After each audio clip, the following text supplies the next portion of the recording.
സ്വർഗം തുറക്കണേ, ആത്മാവിൻ ശക്തി നൽകണമേ, വേഗം വരണമേ, സ്നേഹം പകരണമേ, ആത്മാവിലൊന്നു തൊടണമേ. ആരാധനയൻ യേശുവേ, ഹല്ലേലൂയ മാറാനാഥാ, ഹല്ലേലൂയ മാറാനാഥാ. Come, Lord Jesus. ഹല്ലേലൂയ. അട്ടപ്പാടി താവളം സെഹിയോൻ ധ്യാന കേന്ദ്രത്തിൽ നിന്ന് ലോകമെമ്പാടുമുള്ള എൻ്റെ എല്ലാ സഹോദരീ സഹോദരന്മാർക്കും യേശു ക്രിസ്തുവിൻ്റെ ധന്യനാമത്തിൽ കൃപയും സമാധാനവും. ഹല്ലേലൂയ. ഇന്ന് നാം ചിന്തിക്കുന്നത് അശുദ്ധി ഛിന്ന ഭിന്നമാക്കുന്നു എന്നതിനെക്കുറിച്ചാണ്. ലൂക്കായുടെ സുവിശേഷം 11-ാം അധ്യായം 23-ാം തിരുലിഖിതം. എന്നോട് കൂടെ ശേഖരിക്കാത്തവൻ ചിതറിച്ചു കളയുന്നു. ജീവിച്ചിരിക്കുന്ന കാലഘട്ടത്തിൽ നിത്യരക്ഷയിലേക്ക് നയിക്കുന്ന ദൈവമായ കർത്താവിൻ്റെ ദൂത് കേൾക്കാൻ ഇതാ ഈ മണിക്കൂറിൽ എന്നെയും നിങ്ങളെയും കർത്താവ് തൊട്ട് വിളിക്കുകയാണ്. സ്വർഗം അഭിഷേകം ചെയ്ത മണിക്കൂറാണിത്. ഈ നിമിഷങ്ങളിൽ യേശുവിന്റെ നാമത്തിൻ്റെ അത്ഭുതങ്ങളുണ്ട്. ഈ നിമിഷങ്ങളിൽ യേശുവിന്റെ നാമത്തിൽ പരിശുദ്ധാത്മാഭിഷേകമുണ്ട്. ഈ നിമിഷങ്ങളിൽ കുടുംബങ്ങളിൽ നിന്ന് കീടശക്തികൾ വിട്ടുപോകും. ഇതാ 1-2 വ്യക്തിയുടെ അനുഭവം നിങ്ങളുടെ ശ്രദ്ധയിലേക്ക് ഞാൻ കൊണ്ടുവരികയാണ്. എൻ്റെ പേര് ജെസീസ് കറിയ. ഞാൻ ഈ സാക്ഷ്യം എഴുതുന്നത് എൻ്റെ ജീവിത പങ്കാളിയുടെ ജീവിതത്തിൽ ടെലിവിഷൻ ശുശ്രൂഷയുടെ സമയത്ത് കർത്താവ് ചൊരിഞ്ഞ ഒരു വൻ കൃപയെ ലോകത്തിനു മുമ്പിൽ വെളിപ്പെടുത്തുന്നതിന് വേണ്ടിയാണ്. എൻ്റെ ഭർത്താവിന് അലർജിയുടെ അസുഖ നിമിത്തം വളരെ ക്ലേശവും ദുഃഖവുമായിരുന്നു. ജലദോഷം, തുമ്മൽ, ചുമ, കൂടെ കൂടെ വരുന്ന പനി, ഇങ്ങനെ ശരീരത്തിൽ തളർച്ചയും അലർജി രോഗങ്ങളും എൻ്റെ ഭർത്താവിന് എന്നും അലട്ടിക്കൊണ്ടിരുന്നു. ചുരുങ്ങിയത് 5-6 വർഷത്തിലധികമായിട്ടുണ്ട് ഇതെൻ്റെ ഭർത്താവിനെ പീഡിപ്പിക്കാൻ തുടങ്ങിയിട്ട്. പല ഡോക്ടർമാരെയും മാറി മാറി കാണിച്ചു, പല ഹോസ്പിറ്റലുകളിൽ മാറി മാറിപ്പോയി, നിർത്താതെ മരുന്നുകൾ കഴിച്ചുകൊണ്ടിരിക്കുകയാണ്. എന്നാൽ തുമ്മൽ, ചുമ, ഇടയ്ക്കിടയ്ക്കുണ്ടാകുന്ന മറ്റ് ശാരീരിക തളർച്ചകൾ, ഇതിനൊന്നും ഒരു ശമനം ഉണ്ടായില്ല. അങ്ങനെ ഇരിക്കുമ്പോഴാണ് 2008 ഈ അസുഖം വളരെ കൂടുതലായി. എൻ്റെ ഭർത്താവ് ക്രിട്ടിക്കൽ സ്റ്റേജിലെത്തി. ഒന്ന് നിവർന്ന് നിൽക്കാൻ പോലും പറ്റാത്ത സ്ഥിതിയിലായി. ഞങ്ങൾ കുറച്ച് നാളുകളായി ടെലിവിഷനിൽ വചനം കേൾക്കുന്ന കുടുംബമായിരുന്നു. ഈ അസുഖം ക്രിട്ടിക്കലായപ്പോൾ എൻ്റെ ഭർത്താവിൻ്റെ ജീവന് പോലും ഹാനി വരുമെന്ന സാഹചര്യം വന്നപ്പോൾ 2008 മാർച്ച് മാസത്തിൽ ടെലിവിഷനിൽ അട്ടപ്പാടി സെഹിയോൻ ധ്യാന കേന്ദ്രത്തിൽ നിന്ന് പ്രഘോഷിക്കപ്പെട്ട വചനങ്ങൾ കേട്ടുകൊണ്ടിരിക്കുമ്പോൾ ഞാൻ ഹൃദയം നുറുങ്ങി നിലവിളിച്ചു, യേശുവേ എൻ്റെ കുടുംബത്തെ രക്ഷിക്കണമേ, കരഞ്ഞ് പ്രാർത്ഥിച്ചു. അത്ഭുതമെന്ന് പറയട്ടെ, വിശുദ്ധ കുർബാനയുടെ ആശീർവാദത്തിൻ്റെ സമയത്ത് എൻ്റെ കുടുംബത്തിന് മേൽ ദൈവശക്തി വ്യാപരിച്ചു. അന്ന് തൊട്ട് എൻ്റെ ഭർത്താവിൻ്റെ രോഗപീഠന കെട്ടുകൾ അഴിഞ്ഞു. ഏതാനും ദിവസങ്ങൾക്കുള്ളിൽ രോഗം പരിപൂർണമായി വിട്ടുപോയി. 2008 മാർച്ച് മുതൽ ഇതാ ഈ കത്ത് എഴുതുന്ന ഈ നിമിഷം വരെ പിന്നെ എൻ്റെ ഭർത്താവിനെ ആ രോഗം അലട്ടിയിട്ടില്ല. എൻ്റെ യേശുവിന് ഞാൻ കോടാനുകോടി നന്ദി അർപ്പിക്കുന്നു. Hallelujah, hallelujah. നോക്കുക സഹോദരങ്ങളെ, ടെലിവിഷൻ്റെ മുമ്പിലിരുന്ന് വചനം കേട്ട് വിശ്വാസത്തോടെ ഹൃദയം തുറന്ന് പിതാവായ ദൈവം നൽകി യേശുവിൻ്റെ നാമത്തെ ഉറക്കെ വിളിച്ചപ്പോൾ ആ കുടുംബത്തിലേക്ക് ഇടിമിന്നൽ പോലെ ദൈവശക്തി വ്യാപരിക്കുകയായിരുന്നു. ഈ നിമിഷങ്ങളിൽ നമുക്കെല്ലാവർക്കും എഴുന്നേറ്റ് എന്ന് പ്രാർത്ഥിക്കാം. ഓ ദൈവമേ, ഈ മണിക്കൂറുകൾ അത്ഭുതങ്ങളുടെ മണിക്കൂറുകളാക്കി അവിടുന്ന് രൂപാന്തരപ്പെടുത്തണമേ. അതിശയങ്ങൾ കുടുംബങ്ങളിലേക്ക് വർഷിക്കണമേ കർത്താവേ. ഈ കുഞ്ഞുങ്ങളെ, ബാലികാബാലന്മാരെ, വിദ്യാർത്ഥിനികളെ, യുവാക്കന്മാരെ, ഓരോ കുടുംബങ്ങളെ അനുഗ്രഹിക്കണമേ കർത്താവേ. കുടുംബത്തിൽ രോഗികളായി കിടക്കുന്നവരുണ്ട്, ദൈവമേ, തളർച്ച അനുഭവിക്കുന്നവരുണ്ട്, വലിയ പീഡകളാൽ തകരുന്നവരുണ്ട്, മനം നൊന്തിരിക്കുന്നവരുണ്ട്, എല്ലാവരാലും ഒറ്റപ്പെടുത്തപ്പെട്ടവരുണ്ട്, ക്ഷമിക്കാൻ പറ്റാത്ത വേദനയോടിരിക്കുന്നവരുണ്ട്, സാമ്പത്തികമായി തകർന്നവരുണ്ട്, എല്ലാവരാലും വഞ്ചിക്കപ്പെട്ടത് വേദനയിൽ ജീവിതം അവസാനിപ്പിച്ചാലോ എന്ന് ചിന്തിച്ചുകൊണ്ടിരിക്കുന്നവരുണ്ട്. ദൈവമേ, ഞങ്ങൾക്ക് വേണ്ടി ചിന്തപ്പെട്ട യേശു ക്രിസ്തുവിന്റെ അത്ഭുത രക്തത്തിന്റെ അത്ഭുത കോട്ട ഞങ്ങൾക്ക് ചുറ്റും ഉയർത്തി അഭിഷേകം ചൊരിയണമേ. രക്തക്കോട്ട രക്തക്കോട്ട എനിക്ക് ചുറ്റും പടുത്തുയർത്തണമേ. ശക്തന്മാരാ ദൂതന്മാരെ എനിക്ക് ചുറ്റും കാവലിനായി നൽകിയിടണമേ. രക്തക്കോട്ട രക്തക്കോട്ട രക്തക്കോട്ട എനിക്ക് ചുറ്റും പടുത്തുയർത്തണമേ. ശക്തന്മാരാ ദൂതന്മാരെ എനിക്ക് ചുറ്റും കാവലിനായി നൽകിയിടണമേ. രക്തം രക്തം യേശുവിൻ രക്തം മോചനമേകും. യേശുവിൻ രക്തം രക്തം യേശുവിൻ രക്തം മോചനമേകും. യേശുവിൻ രക്തം. ദൈവമേ, യേശുവിന്റെ രക്തത്തിന്റെ അത്ഭുത ശക്തി വ്യാപരിക്കട്ടെ. കുടുംബങ്ങളിൽ രോഗക്കെട്ടുകൾ അഴിയട്ടെ കർത്താവേ, ശാപക്കെട്ടുകൾ അഴിയട്ടെ കർത്താവേ, പാപബന്ധനങ്ങൾ അഴിയട്ടെ കർത്താവേ, അത്ഭുത വിടുതൽ സംഭവിക്കട്ടെ. രോഗം മാറട്ടെ, തീരാവ്യാധികൾ നീങ്ങട്ടെ. രോഗം മാറട്ടെ, തീരാവ്യാധികൾ നീങ്ങട്ടെ. സൗഖ്യത്തിൻ ശക്തി എന്റെ ദേഹി നിറയട്ടെ. സൗഖ്യത്തിൻ ശക്തി എന്റെ ദേഹി നിറയട്ടെ. രോഗം മാറട്ടെ, തീരാവ്യാധികൾ നീങ്ങട്ടെ. രോഗം മാറട്ടെ, തീരാവ്യാധികൾ നീങ്ങട്ടെ. സൗഖ്യത്തിൻ ശക്തി എന്റെ ദേഹിയിൽ നിറയട്ടെ. സൗഖ്യത്തിൻ ശക്തി എന്റെ ദേഹി നിറയട്ടെ. രക്തക്കോട്ട രക്തക്കോട്ട രക്തക്കോട്ട എനിക്ക് ചുറ്റും പടുത്തുയർത്തണമേ. ശക്തന്മാരാ ദൂതന്മാരെ എനിക്ക് ചുറ്റും കാവലിനായി നൽകിയിടണമേ. രക്തം രക്തം യേശുവിൻ രക്തം മോചനമേകും. യേശുവിൻ രക്തം രക്തം രക്തം യേശുവിൻ രക്തം മോചനമേകും. യേശുവിൻ രക്തം രക്തം രക്തം യേശുവിൻ രക്തം മോചനമേകും. യേശുവിൻ രക്തം യേശുവിൻ രക്തം യേശുവിൻ രക്തം യേശുവിൻ രക്തം. കരങ്ങൾ ഉയർത്തി ഒരിക്കൽ കൂടെ എല്ലാവരും സ്തുതിക്കട്ടെ. ഹല്ലേലൂയ ഹല്ലേലൂയ ഹല്ലേലൂയ ഹല്ലേലൂയ. ദൈവമേ, ഈ കുടുംബങ്ങളിലേക്ക് യേശുവിന്റെ രക്തത്തിന്റെ അത്ഭുത വിടുതൽ, യേശുവിന്റെ രക്തത്തിൽ അത്ഭുതമായ സൗഖ്യങ്ങൾ ഇപ്പോൾ സംഭവിക്കട്ടെ. യേശുവേ, അങ്ങയുടെ നാമത്തിന്റെ ശക്തി ഈ കുടുംബങ്ങളുടെ മേൽ വ്യാപരിക്കട്ടെ. വചനങ്ങൾക്ക് തടസ്സമുണ്ടാക്കുന്ന ക്ഷീണം, മരവിപ്പ്, എതിർചിന്ത, മല്ലടിക്കുന്ന പ്രകൃതം, അനുസരണക്കേട്, താന്തോന്നിത്വം, തിന്മയുടെ ആധിപത്യങ്ങൾ, 1-ാം പ്രമാണ ലംഘനത്തിന്റെയും 6-ാം പ്രമാണ ലംഘനത്തിന്റെയും പരിണത ഫലമായുള്ള പൈശാചിക യേശുവിന്റെ രക്തത്താൽ ഇപ്പോൾ ഛിന്നഭിന്നമായി പോകട്ടെ. ഹല്ലേലൂയ ഹല്ലേലൂയ ഹല്ലേലൂയ ഹല്ലേലൂയ ഹല്ലേലൂയ ഹല്ലേലൂയ ഹല്ലേലൂയ ഹല്ലേലൂയ. യേശുവേ യേശുവേ യേശുവേ യേശുവേ യേശുവേ യേശുവേ ഹല്ലേലൂയ ഹല്ലേലൂയ. യേശുവേ ആരാധന. ഹല്ലേലൂയ. വിശുദ്ധ ലൂക്കായുടെ സുവിശേഷത്തിൽ 11-ാം അധ്യായത്തിൽ 23-ാം തിരുലിഖിതം, എന്നോട് കൂടെ ശേഖരിക്കാത്തവൻ ചിതറിച്ചു കളയുന്നു. ഇത് ഞാനും നിങ്ങൾ മനസ്സിലാക്കേണ്ട വലിയൊരു ജീവിത രഹസ്യമാണ്. പ്രിയപ്പെട്ട സഹോദരങ്ങളെ, നിരവധി വ്യക്തികൾ അവരുടെ ജീവിതത്തിൻ്റെ അനുഭവത്തിൽ നിന്ന് പറയുകയാണ്, എന്താണെന്നറിയാൻ പാടില്ല, ഇപ്പോൾ ഇവിടെ വലിയ പ്രശ്നമാണ്, കുടുംബത്തിൽ വലിയ പ്രശ്നമാണ്. ഞാൻ പറയുന്നത് മക്കൾക്ക് മനസ്സിലാകുന്നില്ല. മക്കൾ എല്ലാം ഛിന്ന ഭിന്നമായി പോവുകയാണ്. സ്ഥാപനത്തിൽ സ്റ്റാഫ് ഒന്നിച്ച് നിൽക്കുന്നില്ല. സ്കൂളിലാകട്ടെ, ഫാക്ടറിയിലാകട്ടെ, തൊഴിൽ സ്ഥാപനത്തിലാകട്ടെ, ഓരോ മേഖലകളിലാകട്ടെ, ദൈവം എന്നെയും നിങ്ങളെയും ഏൽപ്പിച്ച സ്ഥലങ്ങളിൽ ഇതാ അവർ ഒന്നിച്ചു നിൽക്കുന്നില്ല. അവിടെ വലിയ തരത്തിലുള്ള തകർച്ച ഉണ്ടാവുകയാണ്.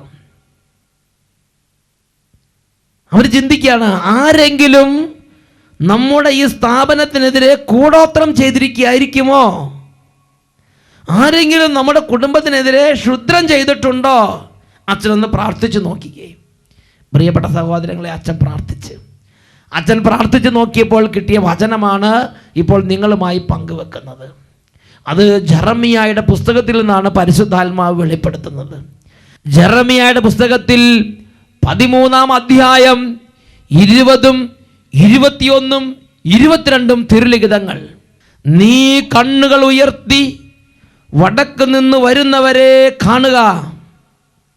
നിന്നെ ഭരമേൽപ്പിച്ചിരുന്ന ആട്ടിൻപറ്റം, നിന്റെ മനോഹരമായ അജഗണം എവിടെ? ദൈവം തൊട്ട് വിളിക്കുകയാണ്. ജെറമിയ 13-ാം അധ്യായം 20-ാം വാക്യത്തിൽ ഇതാ ദൈവം വന്ന് തൊട്ട് വിളിക്കുകയാണ്. ഓ ചേട്ടാ, ചേട്ടത്തി, നീ വലിയൊരു അധികാരിയാണ്.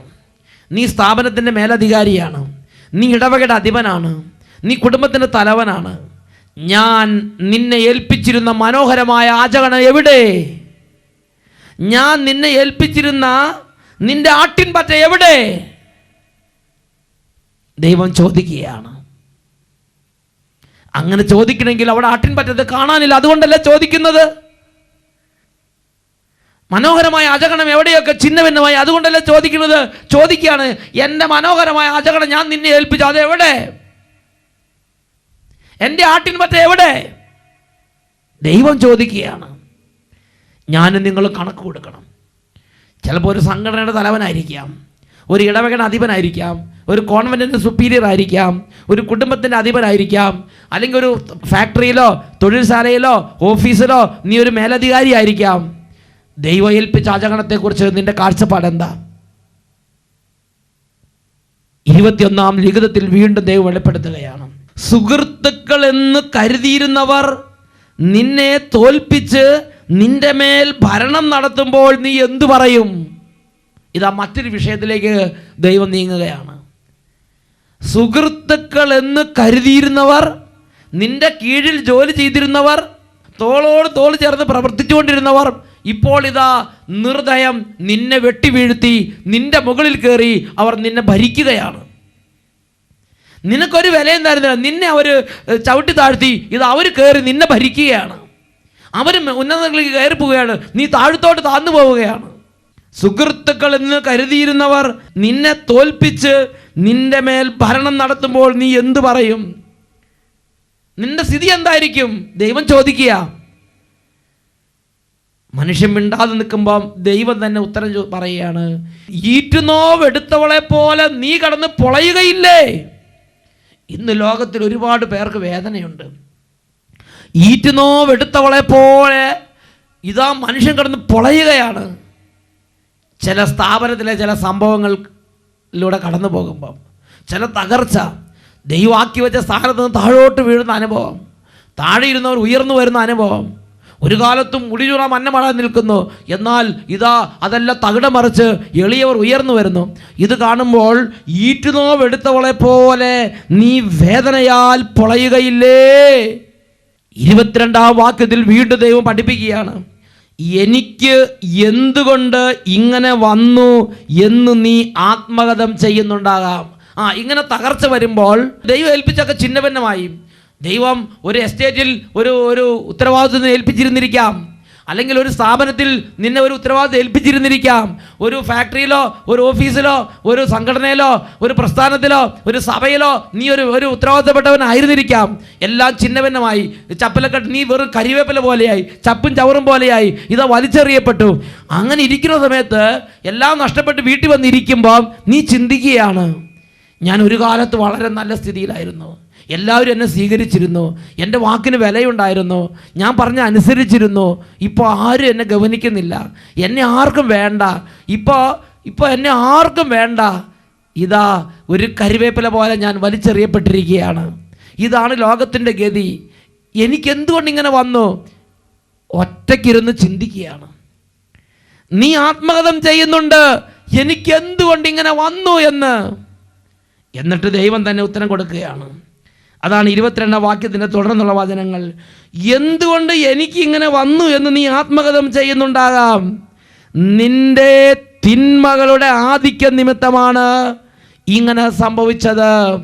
നീ വസ്ത്രമുരിഞ്ഞ്, നീ നിന്ദിതനും പരിത്യക്തനും, നീ ബലാത്കാരത്തിന് ഇരയായി, മറ്റുള്ളവർ നിന്റെ മേൽ ബലം പ്രയോഗിച്ച് നീ ബലാത്കാരത്തിന് ഇരയായി, നീ നിന്ദിതനും ലജ്ജിതനും തകർന്നവനും വേദനിക്കുന്നവനും ഒന്നിനും കൊള്ളാത്തവനുമായി ഇനി പുറത്തെറിയപ്പെട്ടവനെ പോലെ തകർന്നിരിക്കുമ്പോൾ ദൈവത്തിൻ്റെ വചനം പഠിപ്പിക്കുകയാണ്, നിന്നെ ഒരു കാലത്ത് നിനക്കൊരു സുവർണകാലം തന്ന് നിന്നെ ആക്കി വച്ചിരുന്ന സ്ഥാനത്ത് നീ തിന്മയിൽ പൂണ്ട്, നീ ദൈവകാര്യങ്ങളിൽ നിന്ന് അകന്ന്, നീ പ്രാർത്ഥനയിലും വിശുദ്ധിയിലും നിന്ന് അകന്ന് നിന്റെ വിശുദ്ധി നഷ്ടപ്പെടുത്തി.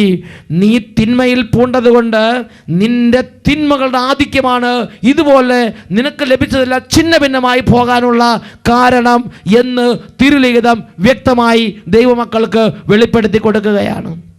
പ്രിയപ്പെട്ട സഹോദരങ്ങളെ, നിന്നെ ഒരു ഉത്തരവാദിത്തപ്പെട്ട സ്ഥാനത്താക്കിയിരിക്കുമ്പോൾ, നിന്റെ ജീവിതത്തിൽ നീ ഉയർന്നു നിൽക്കുമ്പോൾ, നിനക്ക് എല്ലാ സൗഭാഗ്യങ്ങളും ഉണ്ടാകുമ്പോൾ, നിനക്ക് സമ്പത്തുണ്ട്, ജോലിയുണ്ട്, കഴിവുണ്ട്, മക്കളുണ്ട്, കുടുംബമുണ്ട്, സ്ഥാപനമുണ്ട്, വാഹനമുണ്ട്, എല്ലാം ഒന്നിച്ച് നിന്റെ കൂടെ ഒരു കാന്തത്തിന് ചുറ്റും ഇരുമ്പ് നിൽക്കുന്നത് പോലെ എല്ലാം നിന്നോട് ചേർന്ന് നിൽക്കാൻ നീ ആഗ്രഹിക്കുന്നുണ്ടെങ്കിൽ നീ വിശുദ്ധി മുറുകെ പിടിക്കണം. നീ വിശുദ്ധി മുറുകെ പിടിക്കണം. വിശുദ്ധി ഇല്ലാത്തവൻ ചിതറിച്ച് കളയുന്നു. അതാണ് ലൂക്കായുടെ സുവിശേഷം 11 അധ്യായം 23 വാക്യത്തിൽ യേശു പഠിപ്പിച്ചത്. എന്നോട് കൂടെ ശേഖരിക്കാത്തവൻ ചിതറിച്ച് കളയുന്നു. എന്നോടുകൂടെ ശേഖരിക്കാത്തവൻ ചിതറിച്ച് കളയുന്നു.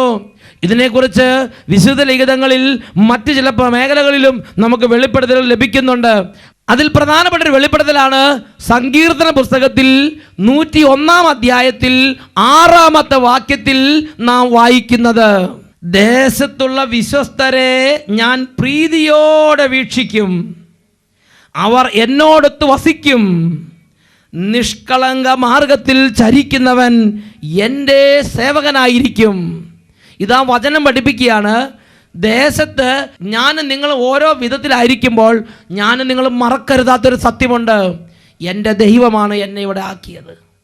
ഈ ശുശ്രൂഷ എന്നെ ഏൽപ്പിച്ചത് എൻ്റെ ദൈവമാണ്. ഈ ഓഫീസ് എന്നെ ഏൽപ്പിച്ചെൻ്റെ ദൈവമാണ്. ഈ കുടുംബം എന്നെ ഏൽപ്പിച്ചെൻ്റെ ദൈവമാണ്.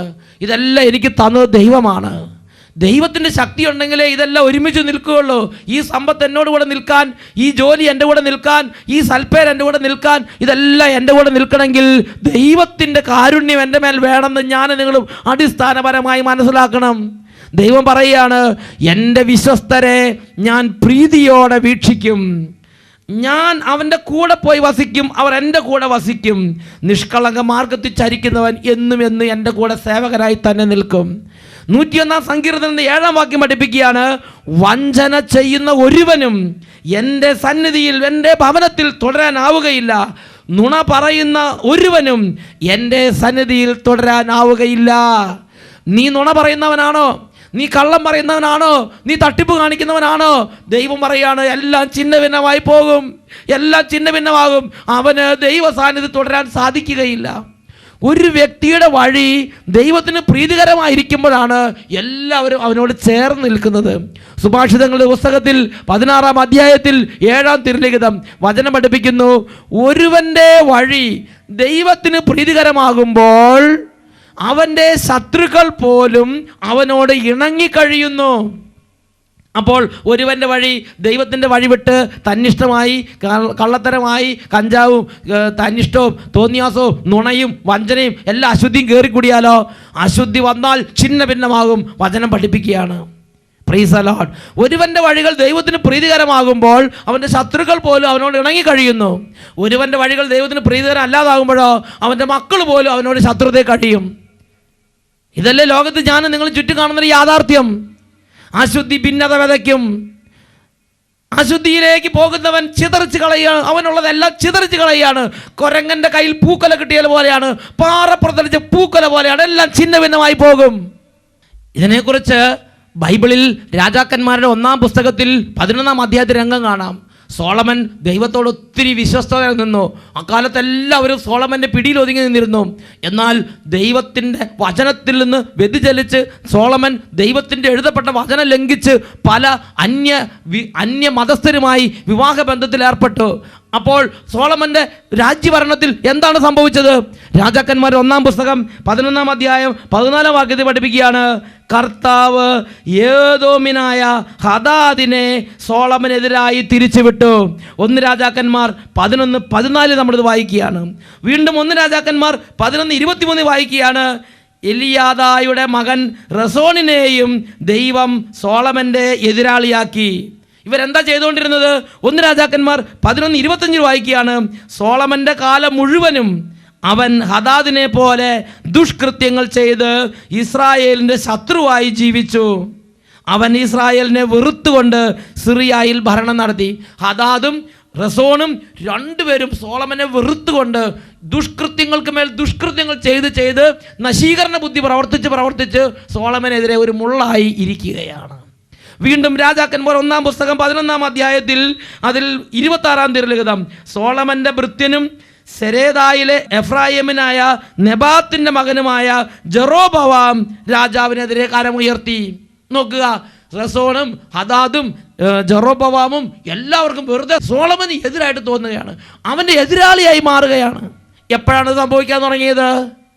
സോളമൻ എന്ന് തൊട്ട് ജീവിക്കുന്ന ദൈവത്തിൻ്റെ വചനം ലംഘിക്കാൻ തുടങ്ങിയോ അന്ന് തൊട്ട് അവൻ്റെ കീഴിലുള്ള വേലക്കാർക്ക്, അവൻ്റെ ഭൃത്യന്മാർക്ക് അവനോട് ശത്രുത തോന്നുകയാണ്. ഈ നിമിഷങ്ങളിൽ നമുക്ക് എഴുന്നേറ്റ് നിന്ന് നമ്മുടെ എല്ലാ അശുദ്ധിയും തിന്മയും എല്ലാ പാപപേക്ഷിച്ച് യേശുവിനെ നമ്മുടെ ജീവിതത്തിൻ്റെ രക്ഷിതാവും കർത്താവും നാഥനുമായി സ്വീകരിച്ചേറ്റ് പറയാം. പാപമുള്ളവർ പാപം അനുദപിച്ചുപേക്ഷിക്കട്ടെ, യേശുവിനെ സ്വീകരിക്കട്ടെ. കരങ്ങൾ ഉയർത്തി ഉറക്കെ വിളിക്കുന്നു, ഈശോയേ, ഈശോയേ, മരണത്തെ ജയിച്ചവനേ, ഈശോയേ, മരണത്തെ ജയിച്ചവനേ, ഈശോയേ, മരണത്തെ ജയിച്ചവനേ, കർത്താവായി അധിപതിയായി എന്നെന്നും നീ വാഴണമേ, കർത്താവായി അധിപതിയായി എന്നെന്നും നീ വാഴണമേ, യേശുവേ, യേശുവേ, യേശുവേ, യേശുവേ, സ്പർശിക്കണമേ കർത്താവേ, ഇടപെടണമേ കർത്താവേ. ഹല്ലേലൂയ, ഹല്ലേലൂയ, യേശുവേ, യേശുവേ, യേശുവേ, ഹല്ലേലൂയ, ഹല്ലേലൂയ, യേശുവേ, ആരാധന, ആരാധന, യേശുവേ, ആരാധന, ആരാധന, യേശുവേ, ആരാധന. വിശുദ്ധ ലൂക്കായുടെ സുവിശേഷം 11-ാം അധ്യായം 23-ാം തിരുലിഖിതം, എന്നോട് കൂടെ ശേഖരിക്കാത്തവൻ ചിതറിച്ചു കളയുന്നു. ഹല്ലേലൂയ, ഹല്ലേലൂയ, മാറാനാത്ത. Come, Lord Jesus.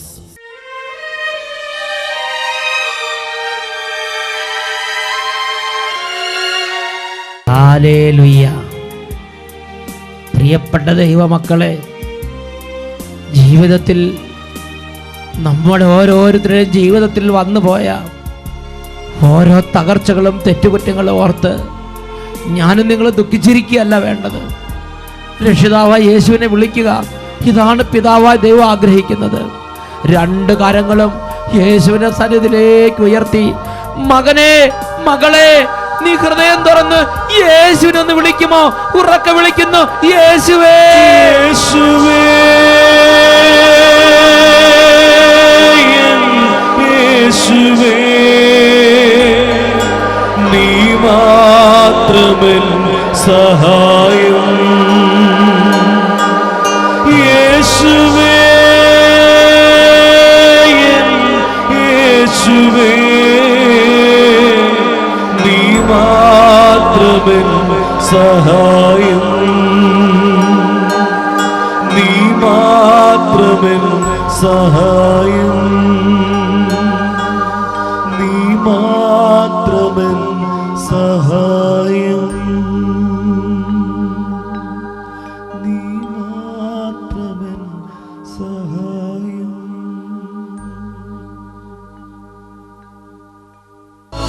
ഹല്ലേലൂയ, മാറാനാത്ത. Come, Lord Jesus.